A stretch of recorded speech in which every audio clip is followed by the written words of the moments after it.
Vous savez, un jour, quand nous lisons dans le livre de Jean chapitre 12, un jour, il y a eu des Grecs qui sont venus voir Jésus. Quelques Grecs qui sont venus adorer Jésus. Ils ont vu Philippe, ils ont dit à Philippe, nous voulons voir le maître. Philippe est allé voir Jacques pour dire, il y a quelques frères qui veulent voir le Seigneur. Et quand ils sont venus voir Jésus, ils disent, maître, il y a des frères qui veulent te voir. Alléluia. Suivez-moi bien. Jésus dit, si le grain de blé qui est tombé par terre, s'il ne meurt, il ne peut porter de fruit. Alors, on a amené à se demander, mais on t'a posé une question. On dit, Seigneur, il y a des frères qui te voient. Mais quelle est la portée spirituelle de ce que tu dis? Mais tu parles de grain de blé, mais il y a des gens qui veulent te voir. Alléluia. Frère, pour vous dire que la parole de Dieu, ce n'est pas une question de langue. Dis à celui qui est à côté de toi. Ce n'est pas une question de langue. Parce que Dieu n'est pas bêté, il n'est pas abbé, il n'est pas dida, il n'est pas francophone, ni anglophone. La parole de Dieu, c'est une question de langage du ciel. Alléluia. Parce que la langue, c'est ce moyen de communication entre un peuple, une communauté donnée. Alléluia. Alors que le langage, c'est l'ensemble des signes vocaux ou gestuels par lesquels l'homme peut exprimer sa pensée. Jésus voulait dire par là que moi, Jésus, ils veulent me voir. Je comprends. Mais il faut d'abord que je meure, que je sois enseveli, que je sois ressuscité pour qu'il y ait des milliers de frères. Alléluia. La preuve, nous sommes là aujourd'hui, nous n'avons aucun lien de sang, mais nous sommes des frères et sœurs. Que Dieu vous bénisse. Vous savez, c'est pourquoi nous nous assemblons. Quand nous nous assemblons dans ce lieu, alléluia, ce qui intéresse Dieu, c'est l'état de ton âme. Amen. Donc, nous sommes en ce lieu pour recevoir la parole de Dieu, pour que cette parole, elle nous nettoie l'intérieur, qu'elle transforme l'état de notre âme pour avoir la vie éternelle. Mais le problème, c'est que beaucoup se réunissent, non pas pour l'état de leurs âmes, ils se réunissent pour un gain particulier. Il y a certains qui viennent parce que bon, la nuit les gens me poursuivent, donc je sais que si je vais à l'église, en tout cas, ça va aller. Il y a d'autres qui, au départ, qui travaillent, qui ont l'argent. Ils voient l'argent passer à la banque, mais l'argent n'est pas sur le compte. Et ils se disent, mais je ne sais pas où va mon argent. Mais quand je vais aller à l'église, ah, ça va aller. Il y a d'autres qui disent, oui, comme mon frère va à l'église, moi aussi je vais aller. D'autres qui disent, ma famille est là, depuis ma naissance, je suis avec eux. Même si ce qu'on enseigne là-bas, c'est de la fausseté, ils vont y aller par habitude. Alléluia. C'est pourquoi vous voyez certains, ils vont avec leur frère ou leur famille, mais lorsque un élément a fait l'objet d'un scandale qui part de là, tout le monde part. Ils n'ont pas compris la pensée de l'écriture. D'autres vont par habitude. Non, dans votre église, comme il n'y a pas assez de monde, donc je ne vais pas y rester. Ils n'ont pas encore compris le mystère du royaume. Alléluia. C'est pourquoi je sais que le message, c'est un message, je ne sais pas comment je vais le cerner, parce que c'est un message, logiquement, dans l'enseignement. Pour donner l'enseignement, il me faut 2 mois. Alors maintenant, imaginez-vous que j'ai 1 heure, et je dirais même j'ai 45 minutes. Alléluia. Le Seigneur va nous aider. Alléluia. Ah, le pasteur me dit de rester 2 mois. Alléluia. Non, comme je reviens de temps en temps, peut-être qu'on en fera un jour une conférence sur ce message. Amen. Mais le Seigneur va nous aider. Père, que ma personne disparaisse, que moi je diminue, que toi tu croisses. Qu'est-ce que je peux apporter à ce peuple que ce peuple n'a pas déjà reçu? Ils sont les enseignements. Éternel, ce que nous voulons ce matin, c'est ce que toi tu veux pour ce peuple. Alors Père, que ton règne vienne, que moi je diminue, que tu croisses, au nom de Jésus. Amen. Le mystère du jardin. Alléluia. Mon texte de base, c'est donc Genèse chapitre 2, verset 8 et suivant. Alléluia. Quand on parle de mystère, on parle de ce qui est caché. Amen. Est-ce que quelqu'un me suit? Vous savez, Dieu dit un jour à Moïse, va dire à Pharaon de libérer mon peuple pour aller m'adorer après 3 jours de marche, pour aller m'adorer dans le... Alléluia. Nous comprenons par là qu'en Égypte où ils étaient, ce n'est pas un lieu d'adoration, mais il fallait quitter l'Égypte, il fallait marcher pendant 3 jours et ensuite adorer Dieu dans le désert. Et lorsque Moïse va encore parler, et Dieu va parler encore à Moïse, quand on lit dans Exode chapitre 19, partir du verset 4, il lui dira, il faut sanctifier ce peuple aujourd'hui et demain, que ce peuple lave son linge. Le 3e jour, je vais descendre au milieu de lui. On est amené à comprendre que l'adoration réside, se cache dans le chiffre 3. Qu'est-ce que cela veut dire? Jésus lui-même va dire dans le livre de Luc chapitre 13 verset 32, je chasse les démons, je guéris les malades aujourd'hui et demain, le 3e jour j'en aurai fini. Mais quel est ce mystère?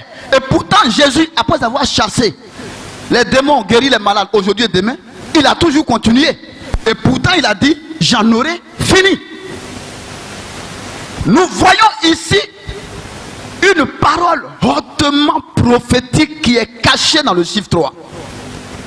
Dieu dit à Abraham, prends ton fils dans Genèse chapitre 22, à partir du verset 2. Ton unique fils, Isaac, et va me le sacrifier sur l'une des montagnes que je te montrerai. Alléluia. La montagne de Morija. Tu vas à Morija, il y a une montagne sur laquelle tu dois sacrifier ton fils.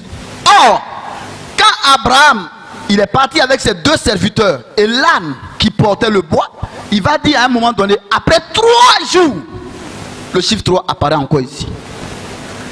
Il dit à ses serviteurs, vous restez ici, moi et le petit, nous allons adorer le Seigneur. Nous comprenons par là que l'adoration, c'est le sacrifice. L'adoration, ce n'est pas seulement taper les mains, danser, chanter, mais quand on parle d'adoration, on parle de sacrifice. Alléluia. Mais toi, si tu prends la définition des hommes, tu diras que Abraham a menti. Puisque Abraham doit aller tuer l'enfant, sacrifier l'enfant. Mais il dit, nous allons aller adorer et nous allons revenir. C'est pourquoi je te demande d'avoir en tête le livre de Ésaïe 55, à partir du verset 8 au verset 11. Autant les cieux sont élevés au-dessus de la terre, autant mes pensées sont au-dessus de vos pensées.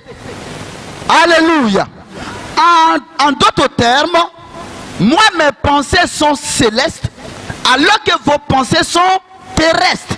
Donc quand on veut rentrer dans l'écriture, nous devons exprimer la pensée céleste de Dieu pour amener le peuple à comprendre les Écritures. Alléluia. Mais on voit que le peuple n'aime pas la bonne nourriture. Parce que ici, on vous donne la bonne nourriture, mais on voit toujours des brebis qui sautent de pâturail pour aller brouter dans le champ des mines. On va arriver tout à l'heure. Alléluia.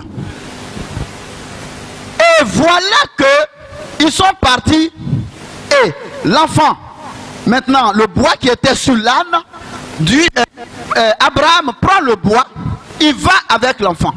Mais en réalité, quand l'âne partait, celui qui savait qu'il y avait un sacrifice, c'était les deux serviteurs, les deux témoins. Mais ces deux témoins ne savaient pas que l'enfant devait être sacrifié. Il n'y a que le père qui savait que Isaac devait être sacrifié. Alléluia. Suivez-moi bien. Suivez-moi bien. Si on rentre dans le message qu'on n'a pas fini, on finira là, je sais pas, en juillet ou en août ou l'année prochaine. Alléluia. Mais voilà que quand on voit l'âne qui portait le bois, l'âne était en train d'annoncer l'évangile. L'âne était en train, l'âne ici c'était donc les psaumes, les prophètes. Alléluia. Et la loi, puisque ces choses ont annoncé la mort de Jésus. Ici, Abraham n'était rien d'autre que l'homme de Dieu et Isaac était l'homme de Christ. Parce que la parole vous dit, prends ton fils unique. Oh, on sait qu'il a Ismaël, mais pourquoi Dieu parle de son fils unique? Donc, quand vous voyez les choses naturellement, si vous avez une vision terrestre, vous n'allez pas comprendre la révélation qui est cachée. Alléluia. Est-ce qu'il y a quelqu'un qui me suit? Ils vont aller. On sait tout ce qui s'est passé. C'est pourquoi d'ailleurs, quand Jésus arrivait à Jérusalem, il était sur l'âne.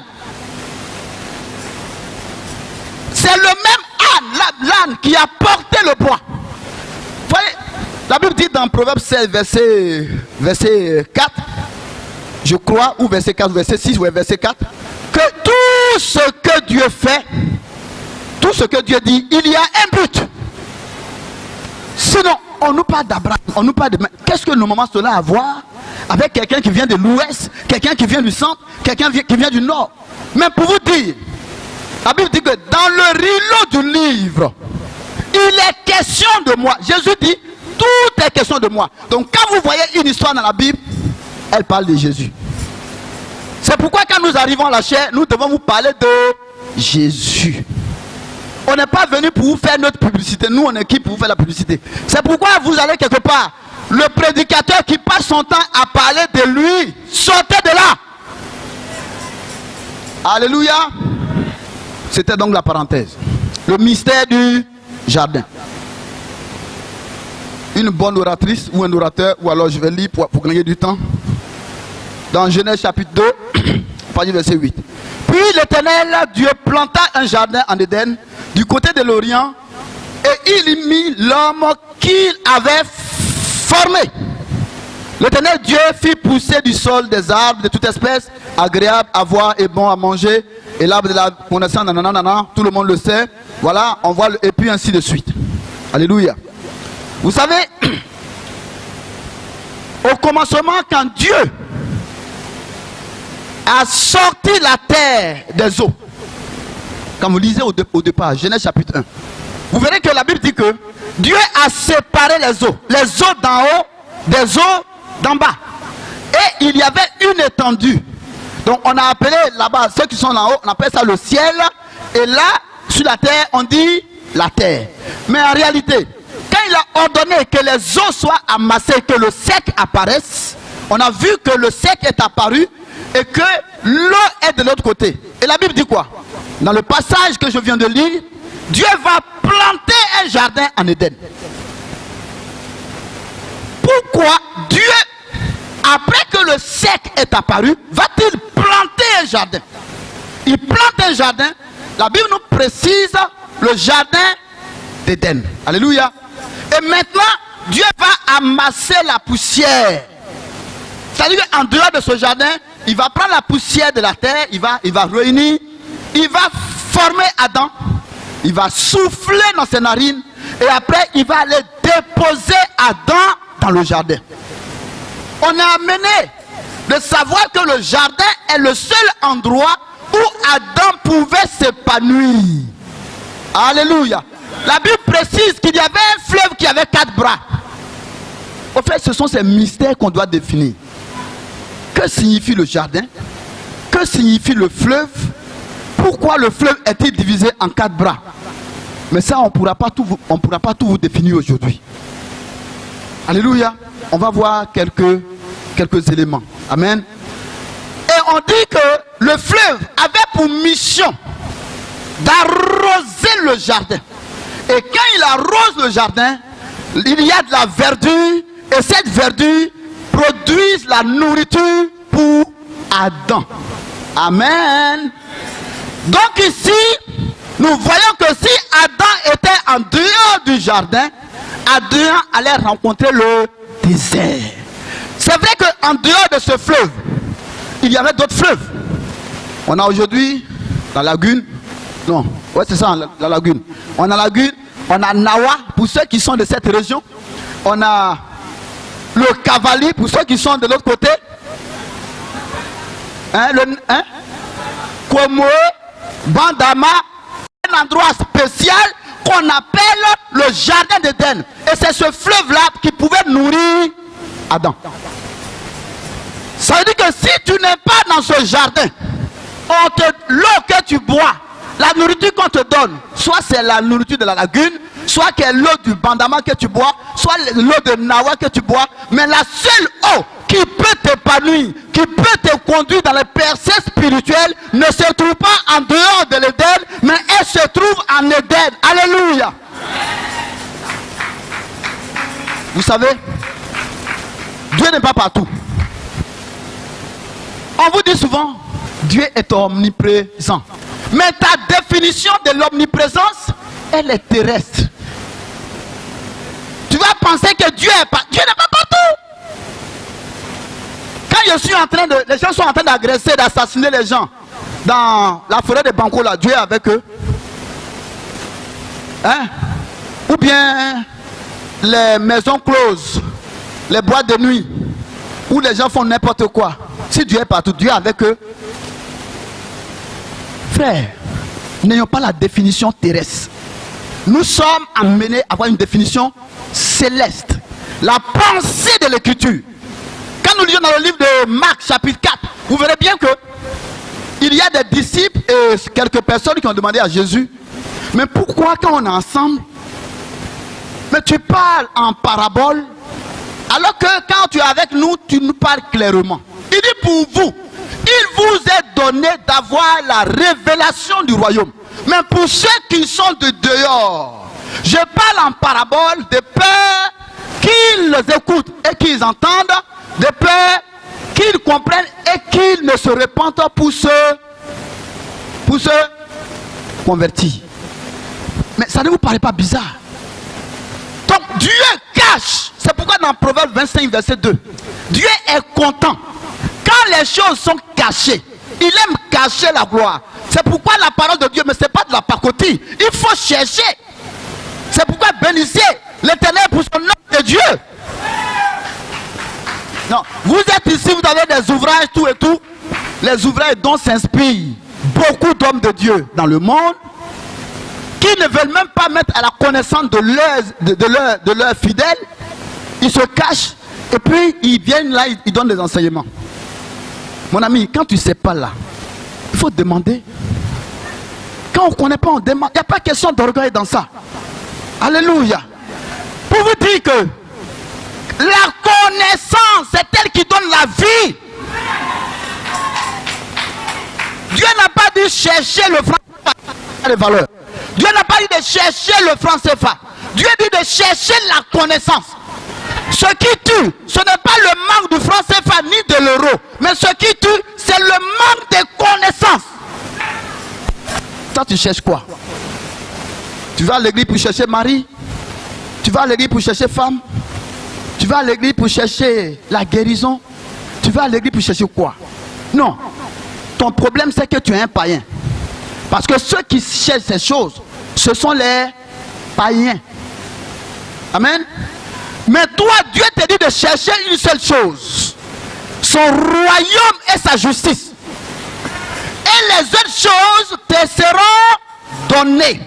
En réalité, ce que tu cherches a reçu l'ordre de ravitailler ton patrimoine si seulement tu cherchais le royaume de Dieu et la justice. Mais comme toi tu cherches ce qu'il ne faut pas chercher, tu ne trouveras pas ce que, puisque ce que tu cherches n'est pas à chercher, mais il faut chercher autre chose pour obtenir ce que les païens recherchent. Donc là encore, on va peut-être expliquer les choses. On va chercher un petit dictionnaire, pour dire non, mon ami, il ne faut pas chercher ça. Tu cherches la maison a reçu l'ordre. Pour celui qui cherche le royaume, une fois qu'il a le royaume, la maison te suit. Tu es en train de chercher, dans ton esprit, la maison est là, mais ce n'est pas ta priorité. Tu cherches le royaume de Dieu. Un jour, quelqu'un t'appelle, mon frère, ma soeur, il y a une maison ici qui est disposée pour toi. Alléluia. Tu fais l'œuvre de Dieu. Tu cherchais un mari ou une femme, mais tu te dis, avec Dieu, je sais que ça va s'accomplir. Parce que le mariage est une institution divine. Mais moi, je cherche d'abord la justice de Dieu. Je cherche le royaume de Dieu. Et un jour, Dieu te met sur ton chemin, ta dulcinée ou ton dulciné, parce que tout est déjà préparé dans le royaume. Alléluia. Que le Seigneur vous bénisse. Donc ici, Dieu met Adam. Et ce fleuve, nous allons donc chercher à savoir quel est ce fleuve. Cantique des Cantiques, Cantique chapitre 4, verset 12. Alléluia. Parce que si je vais définir les choses selon Larousse, selon le dictionnaire Roger ou le dictionnaire Amonkou, on risque de sortir de la pensée de l'écriture. Parce que la Bible s'explique par elle-même. Alléluia. Donc dans Cantique des Cantiques chapitre 4, à partir du verset 12, la Bible dit quoi? La Bible dit, tu es un jardin fermé. Alléluia. Tu es un jardin fermé, ma soeur, ma fiancée. Une source fermée, une fontaine scellée. Ah, donc nous comprenons par là que le jardin est une femme. Alléluia. Mais toi, ta pensée terrestre va te faire penser que c'est un jardin où on plante ananas ou bien avocat ou bien chose. Alléluia. Mais ta pensée n'est pas la pensée de Dieu. Alléluia. Donc la définition du jardin, c'est que le jardin est une femme. Alléluia. Donc, Cantique des Cantiques, chapitre 5, verset 1. J'entre dans mon jardin, ma soeur, ma fiancée. Et comme on dit que ce jardin est scellé, il y a des gens, pour exhorter un peu, il y a des gens qui ont le courage d'aller draguer les femmes des autres, les hommes là. On dit que la femme, elle est déjà occupée, mais toi, comme tu es Rambo, tu vas aller, on dit que c'est fermé. Il faut dire à celui qui est à côté de toi, tu cherches quoi là-bas? Alléluia. Ou bien, l'homme est déjà occupé, mais toi, la soeur, tu es là, tu te fais on dit il est occupé, c'est fermé. Tu cherches quoi là-bas? Alléluia. Donc ici, le jardin est une personne. Le jardin est une femme. Alléluia. Or, je vous disais que il y avait un fleuve. Même si je ne peux pas définir aujourd'hui les 4 branches de ce fleuve, nous allons donc en voir quelle est la portée spirituelle de ce fleuve. Nous allons encore nous allons prendre une écriture. Quand nous lisons dans le livre de Jean chapitre 4, à partir de versets 9 à 15, comme je n'ai pas le temps, vous notez et puis vous lirez. Ici, Jésus a renvoyé ses disciples en ville pour aller acheter de la provision. Il était assis sur le puits et il y a une femme samaritaine qui était venue pour puiser de l'eau. Il était donc midi. Cette femme, comme elle a l'habitude d'aller avec les maris des gens, donc elle ne pouvait pas aller en même temps à la même heure au marigot, au puits, sinon les gens allaient la frapper. Donc elle attend que quand les autres femmes ont fini leur service et puis elle se cachait pour aller là. C'est ainsi que Jésus l'a trouvée. Et Jésus lui dit, femme, donne-moi à boire. Et elle dit, mais comment toi qui es juif, tu oses me demander à boire? Si vous voulez, les Samaritains n'ont pas de relation avec les Juifs. Mais en réalité, les Samaritains, ce sont aussi des Juifs qui avaient été déportés au temps de Daniel à Babylone. Et après les 70 ans, ils sont donc repartis, on les a installés dans une ville qu'on appelle Samarie. Et à partir de là, les autres qui étaient restés en place les considéraient comme des étrangers. Sinon, en réalité, ce sont aussi des Juifs. Donc Jésus dit, si tu connaissais le don de Dieu. Tu aurais toi-même, tu lui aurais demandé de l'eau. Et l'eau qu'il te donnerait ferait donc jaillir une source de vie, des fleuves dans ton âme. Alléluia. Elle n'avait pas compris. Voyez, elle, sa pensée était terrestre. Elle connaissait Jésus, elle sait que Jésus était en face d'elle. Mais en réalité, elle ne le connaissait pas. On peut avoir la Bible, lire les Écritures, et ne pas connaître Dieu. Parce que la lecture de la Bible ne nous fait pas connaître Dieu. Dieu cache son trésor.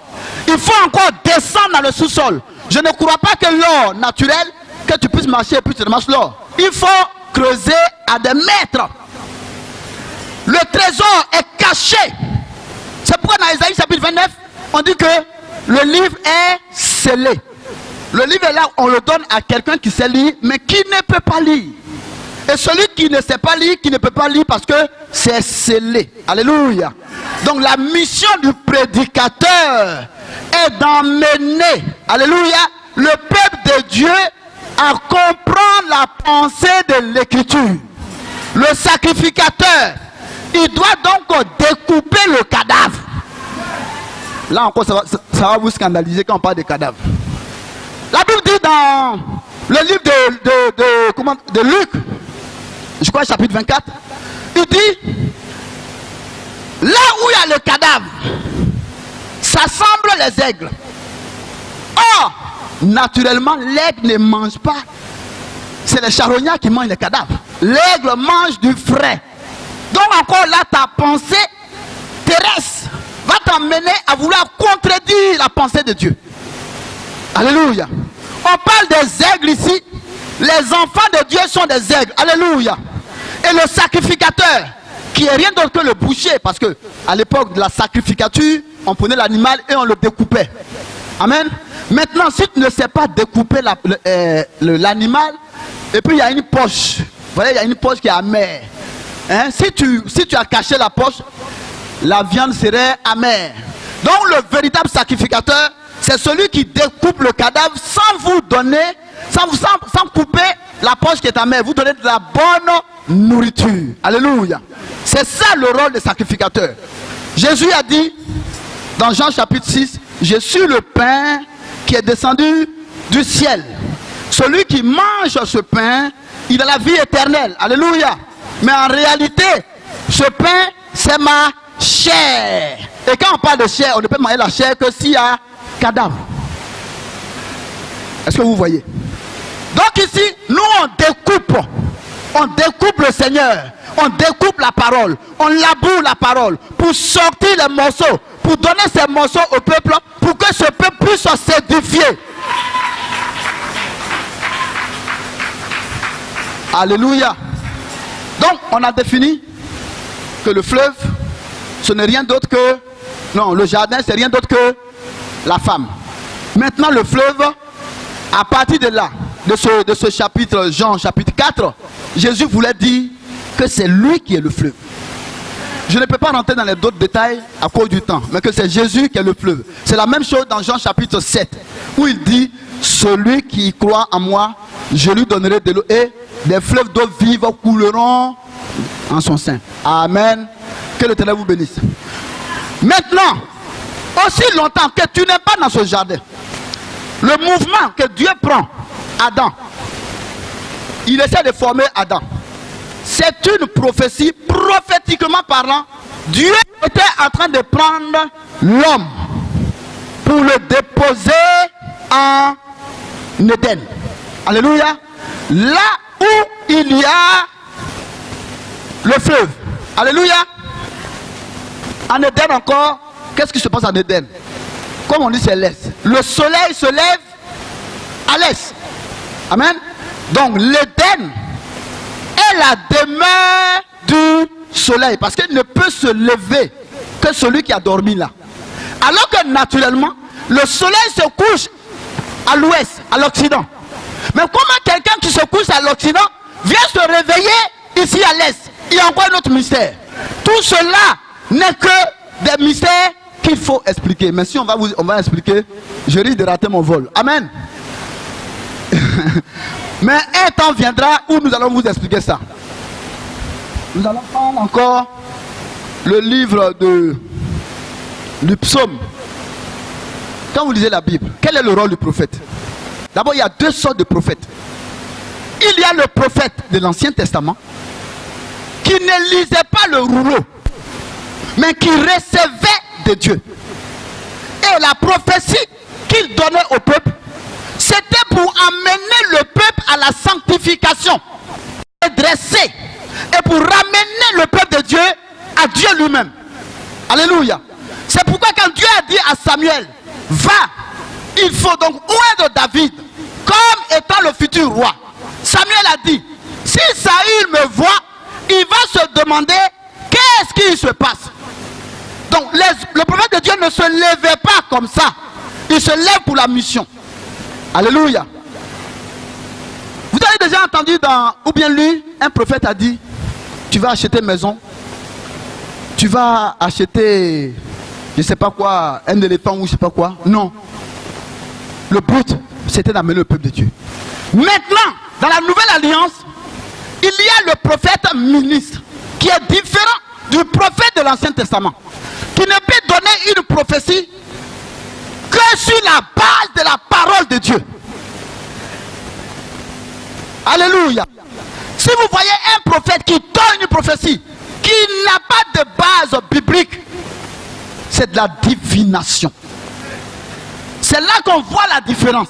Mais comme la plupart du peuple sort des maisons du fétichisme où on partait consulter, alors ils aiment bien qu'on leur dise, mon Dieu m'a dit que hier tu as mangé. Mais tu as mangé. Qu'est-ce que cela apporte à ton édification?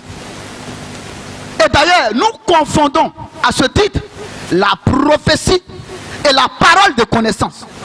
Quand quelqu'un te dit que tu viens de tel village, de ceci, de cela, ce n'est pas la prophétie, c'est une parole de connaissance. La parole de connaissance que tout le monde peut avoir sans être prophète. Mais comme vous n'avez, la plupart ne comprennent pas les Écritures, oui papa, oui papa, oui papa, on vous donne, amène-moi l'huile, amène-moi l'œuf, amène-moi le lait. Mais dis, mon ami, si tu veux manger omelette, dis que je vais envoyer, tu vas manger omelette. Parce que ce que tu es en train de faire, ça n'a rien à voir avec la Bible, c'est du fétichisme. Et beaucoup embrasent les hôtels des féticheurs.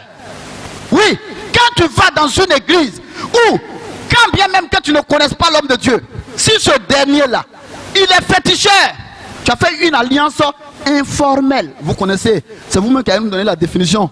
Parce que le jardinier, il est là. Alléluia. C'est une alliance informelle. Amen.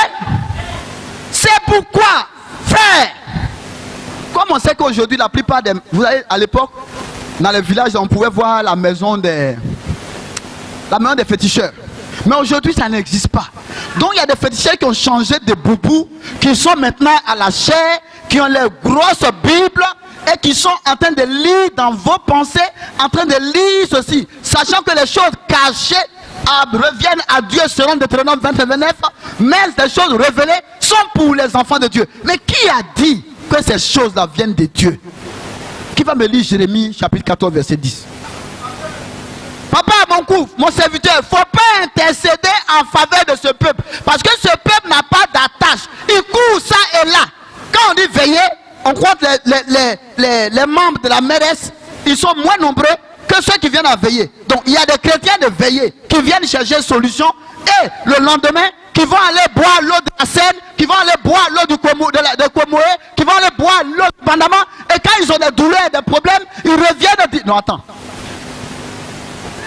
Mais tu as bu cette eau, l'eau qu'on boit, elle rentre dans le corps. Alléluia. Je vois sur le plan spirituel. Tu bois cette eau et le vendredi, tu viens te dégraisser spirituellement.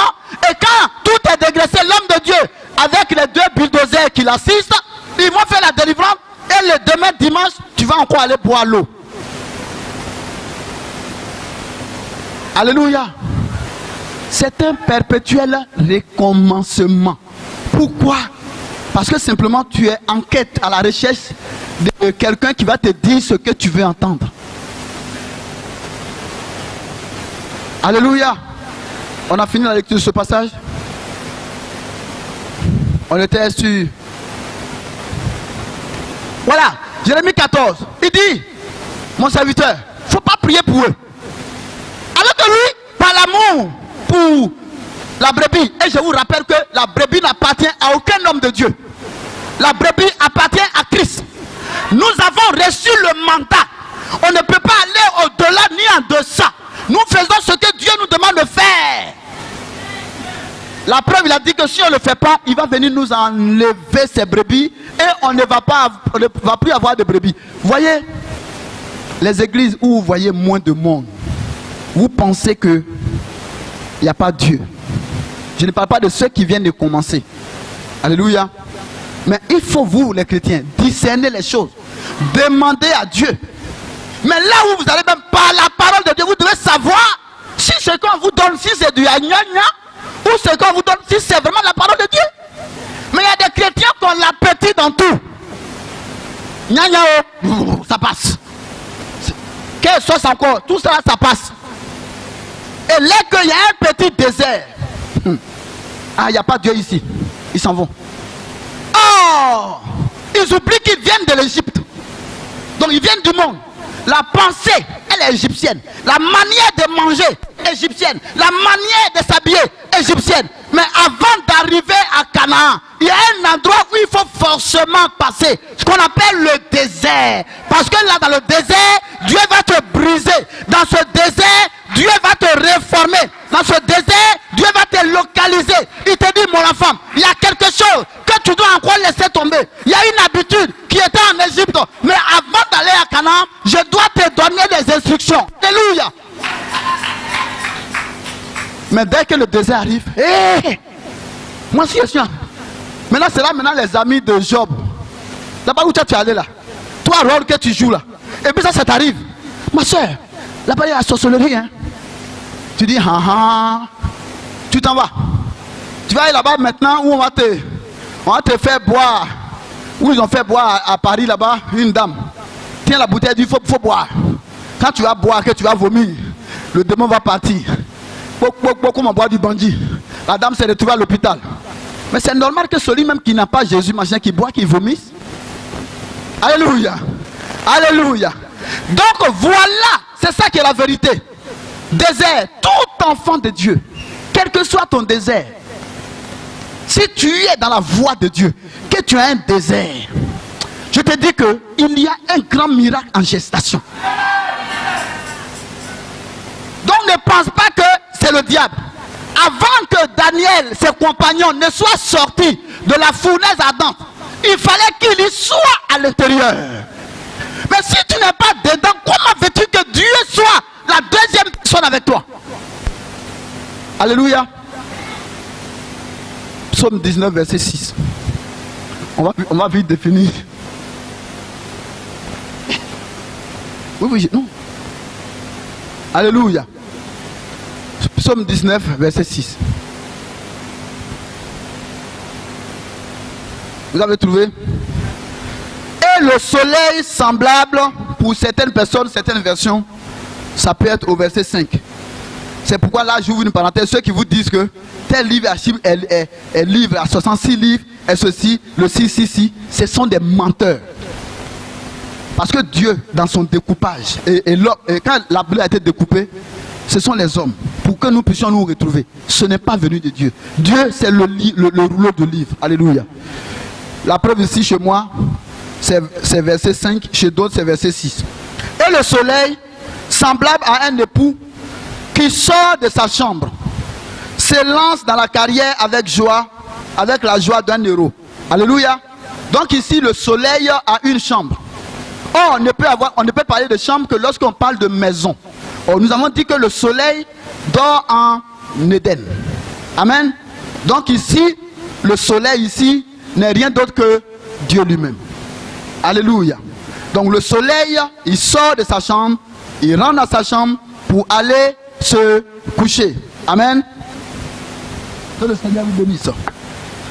Nous avons défini le jardin, nous avons défini le fleuve, nous avons défini l'Éden, puisque l'Éden, on dit que c'était donc en Orient, à l'Est, et que le soleil se lève, voilà. Et nous avons défini donc que le jardin, c'était plutôt la femme. Amen.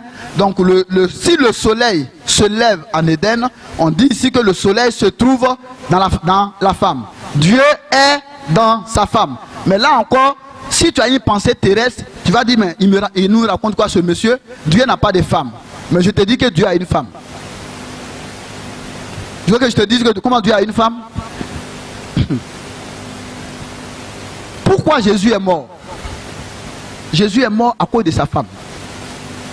Alléluia. Mais je vais te le dire. Le jour où Dieu a tué Adam, ta pensée, tu vas penser que Dieu a endormi Adam. Mais Dieu avait tué Adam. Pourquoi? Parce que pour nous, les enfants de Dieu, quand on est mort, on n'est pas mort, on dort. Amen. C'est pourquoi Jésus a dit, Lazare dort, nous allons le réveiller. Donc ici, Dieu tue Adam. Pendant qu'il a tué Adam, il va sortir la côte pour pouvoir faire Ève. Alléluia. Et c'est après qu'on dit que la femme est la côte de l'homme. Amen. Mais toi, si ta définition, elle est terrestre, on peut accepter doctrinalement que c'est possible. Mais si celui qui va avec la femme devient une seule chair, si c'était vraiment sur le plan naturel, il y a des hommes ici qui n'avaient même plus avoir de côte. Oui, ça veut dire qu'ils sont allés avec Pierrette, avec Suzanne, avec comment il s'appelle, Hélène. Et chaque fois comme c'est côte, pour finir, ils deviennent des vers de terre. Ils n'ont plus de côte. Donc ici, prophétiquement, Adam était l'ombre de Christ. Et Ève, c'est l'ombre de l'église. Alléluia. C'est pourquoi à la croix, quand ils sont venus ouvrir le côté de Jésus, il y a eu deux liquides qui sont sortis. Le premier liquide, c'était le liquide amniotique. Quand la femme doit accoucher, la femme d'abord, il y a d'abord la poche des os. Il y a d'abord l'eau qui sort, ensuite le sang qui sort. Alléluia. Donc il fallait que ce jour-là, que l'église sorte.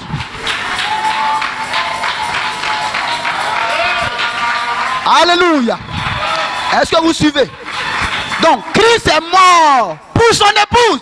Et je suis l'épouse de Christ. Tu es l'épouse de Christ. L'église est l'épouse de Christ.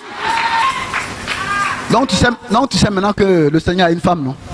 Donc ici, il dort dans son épouse. Quand on lit dans Galates 2, verset 20, j'ai été crucifié avec Christ.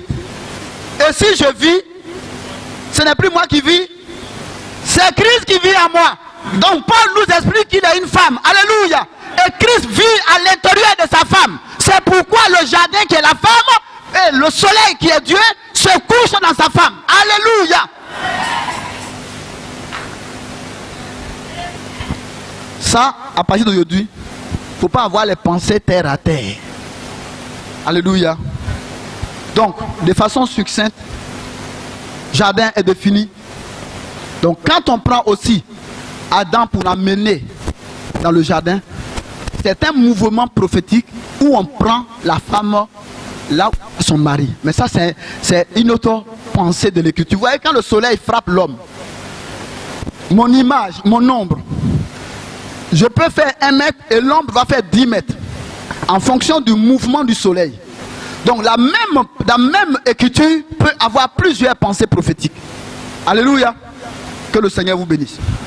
Donc la pensée, ce que je vais vous exprimer aujourd'hui, c'est que le jardin qui est l'église, c'est pas partout qu'on adore Dieu. Et vous voyez, je vais vous donner une information. Sur la même montagne où Abraham a voulu sacrifier l'enfant et qu'il a vu le bélier, c'est sur cette même montagne que le premier temple a été bâti, le deuxième temple qui a été détruit a été bâti. C'est le même lieu que le troisième temple va être bâti. Alléluia. Et je vous rappelle que Donald Trump est parti il y a eu quelques mois, 3 mois en arrière. Il est arrivé en Israël, on lui a montré les plans du temple. Le plan du temple qu'on doit rebâtir. Or, c'est dans ce temple que viendra s'asseoir l'antichrist. Ce que Paul appelle l'abomination de la désolation. Donc nous sommes en plein fin du temps.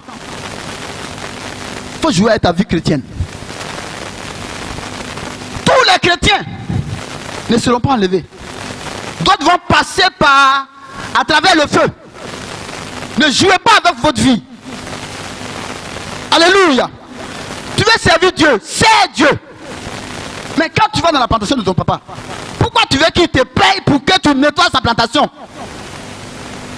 Ça existait à l'époque où les enfants pouvaient se lever pour nettoyer les plantations sans demander. Mais les enfants d'aujourd'hui, ah non, je ne vais pas. Ils veulent qu'on le paye. Ça, c'est ce genre de chrétiens qui viennent dans l'église. Ils veulent que Dieu leur donne ça, sinon ils ne vont pas le servir. Mon ami, il ne faut pas le servir. Va servir l'autre.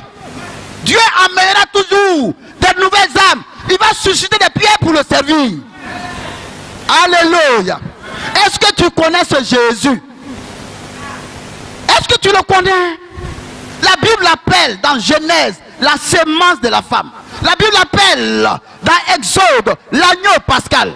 Dans Lévitique, il est le grand prêtre. Dans Nombre, il est la colonne de nuit et de jour, la colonne de feu de nuit. Dans Deutéronome, il est le prophète Moïse. Dans Josué, il est notre capitaine. Alléluia. Dans Juge, il est notre juge et législateur. Dans Ruth, il est notre rédempteur. Dans 1 et 2 Samuel, il est notre prophète de confiance. Dans Roi et Chronique, il est notre roi qui règne. Alléluia. Dans Esdras, il est le scribe fidèle. Alléluia. Dans Néhémie, il est le reconstructeur des murs détruits dans la vie humaine. Dans Esther, il est notre Mardoché. Dans Job, il est le roc du ciel et notre éternel rédempteur. Dans Psaume, comme David l'aimait l'appeler, il est l'éternel notre berger. Alléluia. Dans Proverbes et Cantiques et Ecclésiaste, dans Proverbes et Ecclésiaste, il est notre sagesse. Dans Cantique de Cantiques, il est l'amoureux des époux. Il suffit de lire Cantique de Cantiques, vous allez voir que notre Dieu, il est vraiment l'amoureux des époux. Dans Ésaïe, il est le prince de paix. Dans Jérémie, il est le jeune juste.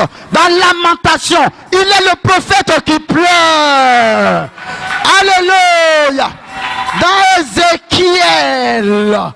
Ézéchiel, est-ce que vous savez qui il est? Il est l'homme aux 4 visages. Dans Daniel, il est le 4e homme de la fournaise ardente. Alléluia. Dans Osée, il est le mari fidèle, toujours marié au rétrograde. Dans Joël, il est celui qui baptise du Saint-Esprit et de feu. Dans Amos, il est le porteur de fardeau. Dans Abdias, il est le puissant sauveur. Dans Jonas, il est le grand missionnaire. Dans Michée, il est le porteur. Oh mon Dieu, le messager aux beaux yeux. Dans Naïm, il est le vengeur aux élus de Dieu. Dans Habakkuk, il est l'évangéliste criant au cours de l'année, accomplit l'œuvre de l'Éternel. Alléluia. Dans Sophonie, le sauveur. Dans Agé, il est le restaurateur de l'héritage. Fontaine ouverte dans la maison de David pour le péché et l'impureté. Dans Malachie, il est le soleil de justice, portant sous ses ailes la guérison. Dans Matthieu, il est le Messie. Dans Marc, le faiseur de miracles. Dans Luc, le fils de l'homme. Dans Jean, le fils de Dieu. Dans Actes, il est le Saint-Esprit. Dans Romains, il est notre justicier. Dans Corinthiens, 2 Corinthiens, il est notre sanctification. Dans Galates, il est le rédempteur de la malédiction de la loi. Alléluia. Est-ce que tu le connais? Est-ce que tu connais ce Jésus? Dans Éphésiens, il est le Christ des richesses infinies. Dans Philippiens, il est celui qui pourvoit à nos besoins. Est-ce que tu connais ce Dieu? Dans Colossiens, il est la plénitude de la divinité. Alléluia. Dans Timothée, il est le médiateur entre les hommes et Dieu. Dans Tite, il est le pasteur fidèle. Dans Philémon, il est l'ami plus proche que frère. Dans Hébreu, il est le sang de l'alliance éternelle. Dans Jacques, il est le grand médecin. Dans Pierre, il est le grand prêtre. Dans Jean 1 Jean 2 Jean, il est amour. Dans Jude, il est le Seigneur qui vient avec 10 000 de ses saints. Et dans Apocalypse, il est le roi des rois et le Seigneur des seigneurs. Est-ce que vous le connaissez, ce Dieu? Non, tu ne le connais pas. Tu es content d'être co-héritier de Dieu et de Christ et d'être héritier de Dieu. Mais il y a une autre phrase qui suit. Si toutefois nous souffrons avec lui. Mais toi, tu n'aimes pas la souffrance. Quand tu as une persécution, tu recules. Tu sors de l'Éden, de la mairesse. Tu sors de là pour aller boire l'eau du marigot. Et là-bas, quand tu commences à avoir des vers de Guinée dans ton corps, tu reviens ici encore. Papa à mon cou, papa à mon cou. Au départ, lui-même, il faisait les délivrances jusqu'à ce que Dieu dit non, il faut t'arrêter. Parce qu'en réalité, on met la vie de ces personnes en danger. Parce que délivrer, c'est un autre fait. Mais conserver la délivrance, c'est un autre fait. On t'a enlevé le morceau de viande pourrie qui attirait les mouches sur toi. Puisque à chaque fois qu'on tue les mouches, quand tu t'en vas, tu te déplaces, il y a d'autres mouches qui arrivent. Maintenant, tu arrives ici, on t'arrache le morceau de viande, on te nettoie, on te désinfecte les mains. Amen. Et demain, tu t'en vas là-bas là, pour reprendre le même morceau. Arrête de fatiguer les gens. Alléluia. Donc dans le jardin, je reviens dans le jardin, on a dit que ce fleuve avait 4 branches. Il y a un passage, selon 1 Corinthiens chapitre 14, verset 6, que vous pouvez noter. Paul dit, de quelle utilité serais-je si je vous parlais en langue? N'est-ce pas que je dois vous parler par prophétie, par révélation, par connaissance, par doctrine? Il y a 4 manières par lesquelles Dieu peut parler à son peuple. Cela peut nous ramener dans le jardin avec les 4 branches. Alléluia. Mais je mets ce chapitre de côté. Revenons à Jacob. Jacob avait combien d'enfants? 12. Mais en réalité, Jacob n'a pas 12 enfants. Naturellement, Jacob a eu Dina. Alléluia. Quand vous lisez la parole de Dieu, vous verrez que Dina aussi est la fille de Jacob. Et à la mort, le jour où ils ont fait penser à Jacob que Joseph était mort, quand vous lisez dans Genèse chapitre 37 et suivant, la Bible dit que et ses fils et ses filles le consolèrent. Donc ce qui veut dire que Jacob n'avait pas 12 enfants. Mais pourquoi Dieu est-il attaché à 12? Mystère. Mais toi, quand tu lis, tu médites, tu ne cherches pas à découvrir ce mystère. Alléluia. Donc, je mets ce mystère en guillemets. Amen. Quand on voit Jacob, on voit Israël, puisque Jacob, dans Genèse chapitre 30, lorsqu'il revenait de chez les Laban, son oncle, il a lutté avec l'ange. Il s'est battu avec Dieu. Il a dit à Dieu, bénis-moi. Amen. Pour beaucoup encore, être béni, c'est avoir beaucoup d'argent. À Bia aussi, beaucoup d'argent à Atlantic Bank, les banques que je connais ici. Ou alors avoir beaucoup de maisons, beaucoup de voitures. Ce n'est pas ça la bénédiction. Alléluia. Je vais vous dire que la première bénédiction, c'est le brisement de celui qui vient à Dieu. Jacob dit, bénis-moi. Il a brisé sa hanche. Alléluia. Et maintenant, Jacob ne pouvait plus marcher correctement. Il était obligé de marcher avec un bâton. Le même bâton que tenait Moïse. Alléluia. Et David pouvait dire, ton bâton et ta houlette me rassurent. Donc il faut que tu sois brisé pour qu'il y ait un bâton, un appui sur Yeshua Yamashiach. Alléluia. Je rappelle au passage que que même Dieu a béni l'agouti. Dieu a béni le poisson qui se retrouve dans ton assiette. Lisez la Bible dans Genèse. Dieu bénit les poissons. Donc, toi, si le poisson est béni, toi tu es en train de manger, mais où est l'intérêt du poisson? Où est la bénédiction du poisson? Donc la bénédiction ne peut pas entrer par bénédiction par le matériel. Celui qui est béni de Dieu, partout où tu vas, il y a toujours des corbeaux pour t'apporter la provision. Partout où tu vas, il y a toujours des aides à l'accomplissement de ta destinée. Parce que la grâce de Dieu demeure sur toi. C'est ça la bénédiction. Alléluia. Donc les 12 enfants de Jacob sont l'expression de Jacob. Quand on les voit, on voit Jacob. On voit donc Israël. Puisqu'il ne s'appelait plus Jacob, il s'appelle Israël. Alléluia. Maintenant, les 12 enfants de Jacob ont eu 4 mamans. On a eu Léa, qui est la femme selon la coutume. On a eu Rachel, celle-là même qui a tapé dans le cœur de Joseph. Donc Rachel, c'est sa femme de grâce. C'est pourquoi il ne faut pas marier les gens par coutume. Alléluia. Les mariages arrangés, on en trouve plein là-bas à Paris. Quand la petite arrive, il veut arranger son frère ou celui qui tient son sac. Il dit, Dieu m'a dit, c'est ta femme. Dieu me dit, non, mon ami, Dieu n'a rien dit. Tu es en train de mentir. Tu es en train de préparer un divorce dans le futur. Alléluia. Il doit d'abord avoir une attraction. Maintenant, après l'attraction, il faut vérifier si le moteur est bon. Parce que la carrosserie peut être belle et la voiture va te laisser au carrefour de Sokosé. C'est à partir de là maintenant que toi et ton berger, que papa, bon, la carrosserie, je sais qu'il n'y a pas de problème, mais il faut vérifier le moteur. Le père se met à genoux pour interroger le moteur. Alléluia.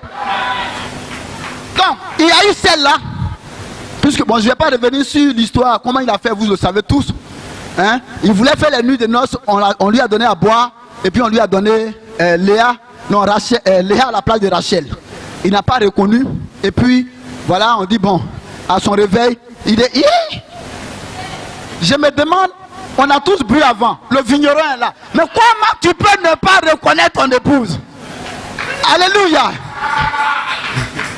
Mais pour avoir la femme, il a fallu qu'il fasse 14 ans pour avoir Rachel.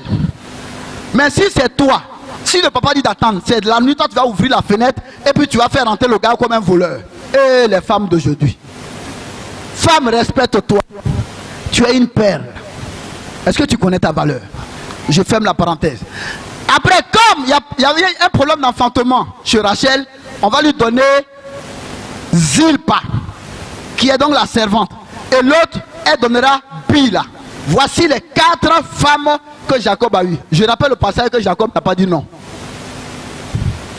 Quand on lui donne, il prend. Je suis sûr que si on donnait 5e là, il allait encore prendre.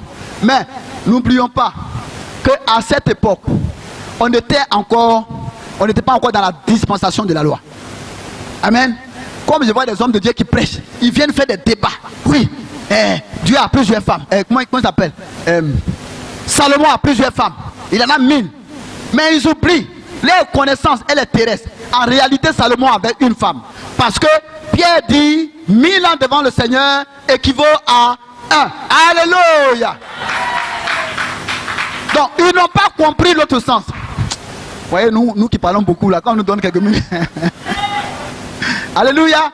Et voici les 4 femmes qui sont les 4 branches du fleuve. On brise, on fait ceci. Moi-même, pour finir même, à force de briser même, j'ai fait ça, j'ai tapé mon genou, j'ai brisé mon genou, je ne sais même plus ce que je vais briser. Je vais vous dire une chose. Quand vous lisez Jean chapitre 5, il y avait une piscine qu'on appelait la piscine de Bethesda. Alléluia. Il y avait des paralytiques, il y avait des infirmes, des malades. Mais il y a un malade spécial qui a passé combien d'années? 38 ans. Cet homme-là pouvait écrire des ouvrages, même une bibliothèque de témoignages. Alléluia. Mais à chaque fois que les gens sont sauvés, lui il est encore là. On se demande, mais pourquoi? Est-ce qu'il n'avait pas d'amis? Pourquoi au moins, s'il avait un ami, pourrait dire, mon ami, si tu es sauvé, viens m'aider à me jeter dans l'eau. Mais ce jour-là, il y a quelqu'un qui est venu le voir. Alléluia. Parce que tous ceux qui étaient là, quand l'ange remuait l'eau, ils tombaient dans l'eau, ils sont guéris. Ils vont à la mer. Alléluia. J'étais à la piscine de Bethesda. Oui, je me suis jeté quand l'ange a remué l'eau. Et je suis guéri. Tout le monde applaudit. L'autre dimanche encore, il y a un autre qui arrive. Alléluia. J'étais à la piscine de Bethesda. L'ange a remué l'eau. Je me suis jeté. Je suis guéri. Troisième dimanche, quand il arrive, le peuple dit, tu étais à Bethesda.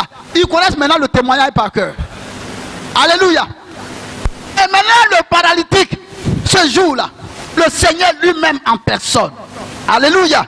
Il s'est levé de son trône. Parce qu'il a vu ce paralytique. Alléluia. Il connaissait son problème. Il s'est levé. Il est arrivé. Il dit, veux-tu marcher? Il dit, mais Seigneur, il n'y a personne pour me jeter dans l'eau. Voyez les hommes. On t'a posé une question précise. Est-ce que tu as besoin qu'on te jette dans l'eau? Veux-tu marcher? Prends ton lit et marche. Cet homme s'est levé. Alléluia. Il arrive maintenant à la mairesse. Il dit, alléluia. J'étais à la piscine de Bethesda. Ils ont dit, oui, oui, oui. L'ange a remis l'eau. Il dit, non. Je vous arrête. J'étais à la piscine, c'est vrai. Mais celui qui a remué l'eau, il est le fils de l'homme. Celui qui a remué l'eau, il est le bâton de Moïse. Celui qui a remué l'eau, il est l'arc-en-ciel de Noé. Celui qui a remué l'eau, il est celui qui dit et les choses arrivent à l'existence. Alléluia. Il est venu, il a dit un seul mot. Le fils de l'homme, le fils de Dieu, Yeshua Yamashia, celui qu'on appelle Jéhovah Rapha. Il a dit un mot et je me suis levé. Alléluia. Regardez son témoignage. Les autres sont guéris. Mais on ne pouvait pas tomber dans leurs bras. Pourquoi? Parce qu'ils étaient mouillés. Ils étaient mouillés. Il y a des témoignages où la personne a triché. Elle s'est un peu salie quelque part. Dieu a eu pitié. Dieu l'a exaucé. Mais son témoignage, il n'a pas été mouillé. Son témoignage, il a passé le temps qu'il fallait dans la présence de Dieu. Donc il ne faut pas penser que l'autre là, il a un témoignage. Maman, je suis là, je fais Dieu. Et puis depuis là, il ne me voit pas. Il te voit. Il veut que par ton témoignage, même les imams viennent se convertir. Alléluia. Il est 20.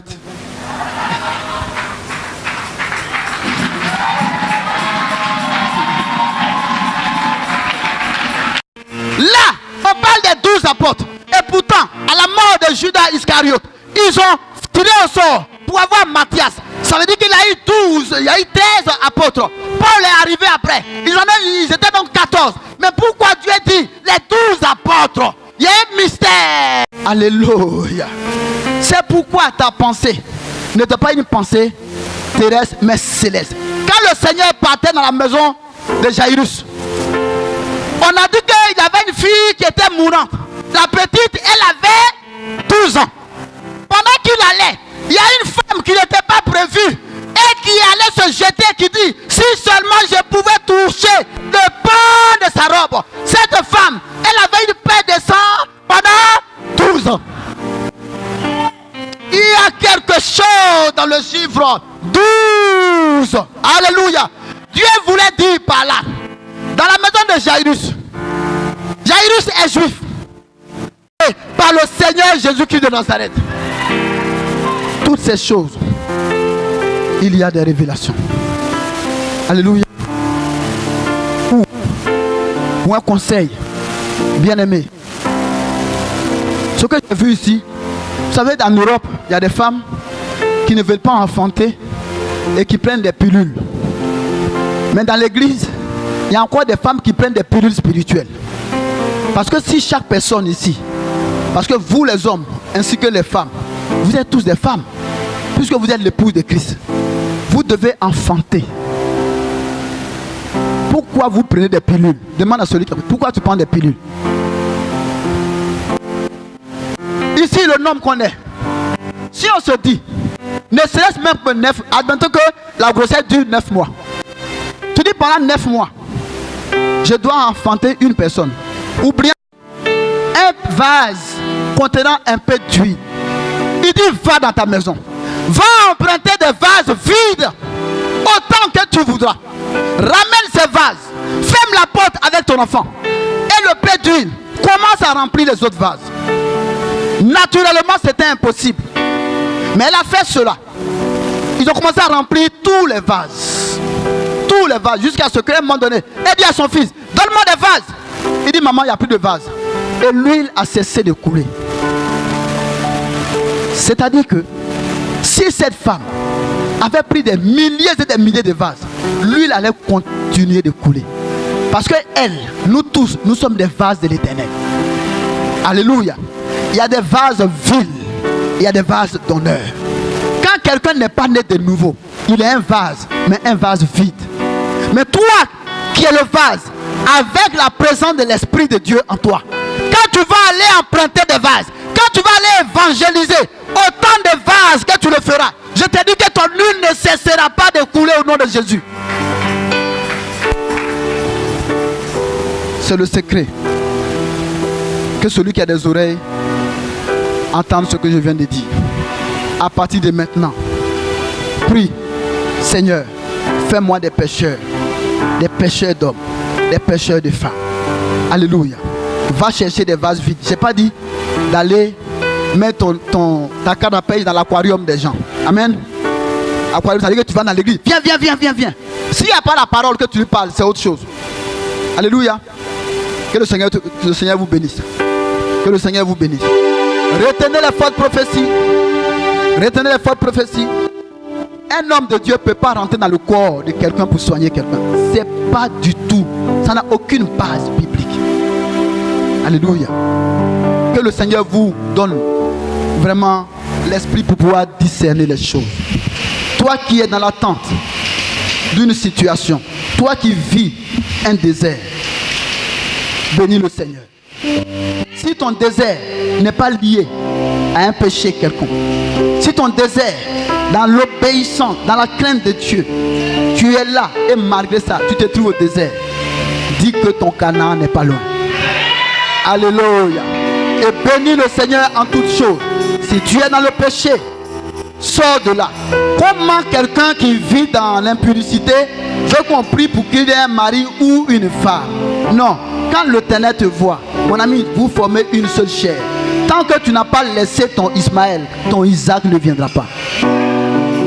Alléluia. Tu es le temple de Dieu. Revois ce temple aujourd'hui. Revois ce temple. Crains Dieu. Lui seul, il te donnera. Il sait ce dont tu as besoin. Avant que tu ne naisses, il connaissait les projets qu'il a fait pour toi. Alléluia. Quand même maman ne savait pas que tu allais venir, Dieu lui ne savait pas. Femme, ne murmure pas. Ce qui t'arrive, il faut que certaines choses t'arrivent dans la vie pour que tu arrives là où tu dois arriver. Parce que si cela ne t'arrive pas, tu n'arriveras pas là où tu dois arriver. Et si le temps des hommes, le chronos, ne t'occupe pas de ce temps, mais il y a un temps de Dieu qu'on appelle le kairos. Quand ce temps de Dieu arrive, Dieu va susciter. Oh, qui il veut susciter? Et cette personne viendra t'accorder la bénédiction. Car je rappelle au passage qu'il y avait un homme de Dieu qu'on appelle Élie. Élie n'était pas connu, il était prophète, mais il était quelque part dans une bourgade à Kérif. Il était en train d'être nourri par le corbeau. Vous voyez bien que le corbeau c'est un animal impur. Le corbeau prend le pain.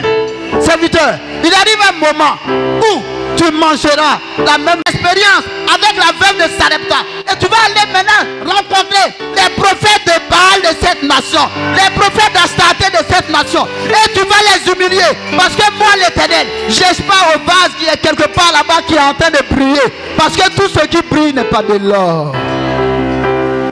Il y avait 100 prophètes cachés par Abdias. Je prie que l'amour de Christ surabonde dans mon cœur et que j'ai reçu de Christ ou non, Que mon amour soit toujours attaché à Christ. Dans les souffrances, dans les épreuves. Que mon amour soit attaché à Christ. Au nom de Jésus. Un amour sans faille. Un amour sans faille. Allez, continuez de prier. Père éternel, que mon amour avec Christ soit un amour sans faille. Au nom puissant de Jésus.